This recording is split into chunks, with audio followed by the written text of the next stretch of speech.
వచ్చే విద్యా సంవత్సరం అంటే 2025-26 నుంచి ఏపీలో ఇంటర్మీడియట్ మొదటి సంవత్సరం పబ్లిక్ పరీక్షలను రద్దు చేయాలని ఇంటర్మీడియట్ విద్యా మండలి ప్రతిపాదించింది.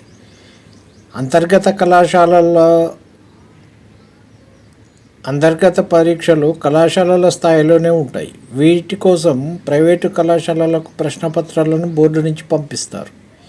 కళాశాలలే పరీక్షలు నిర్వహించి జవాబు పత్రాలను మూల్యాంకనం చేస్తుంది. వీటిలో ఉత్తీర్ణులైతే చాలు, మార్కులను ప్రామాణికంగా తీసుకోరు. సిబిఎస్ఈ తరహాలో 2వ సంవత్సరమే పబ్లిక్ పరీక్షలు నిర్వహించేలా ప్రతిపాదించారు.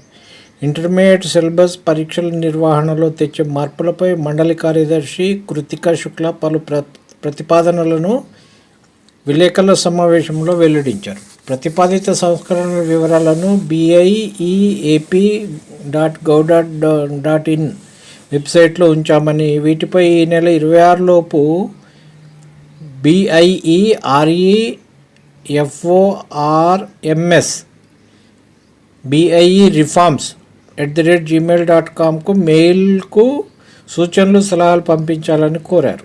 ఎంపీసీ బైపీసీ సబ్జెక్టుల వరకు పూర్తిగా ఎన్సీఈఆర్టీ సిలబస్ను అమలు చేయగా, ఆర్ట్స్ గ్రూపుల్లో కొంత ఎన్సీఈఆర్టీ సిలబస్ను కలిపి ఎస్సీఆర్టీ సిలబస్ను కలిపి రాష్ట్ర బోర్డులో కొంత సిలబస్ తొలగించినట్టు వివరించారు. 10వ తరగతిలో ఎన్సీఆర్టీ సిలబస్ చదివే విద్యార్థులు వచ్చే ఏడాది మొదటి సంవత్సరంలో ప్రవేశాలు పొందుతారు.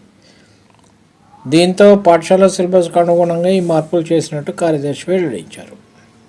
రిఫార్మ్స్లో భాగంగా ఈ పనిచేస్తున్నారు. మీ ప్రతిపాదనలు మరియు సలహాలను కూడా కామెంట్ రూపంలో పెట్టండి, అది పంపిద్దాం మనం.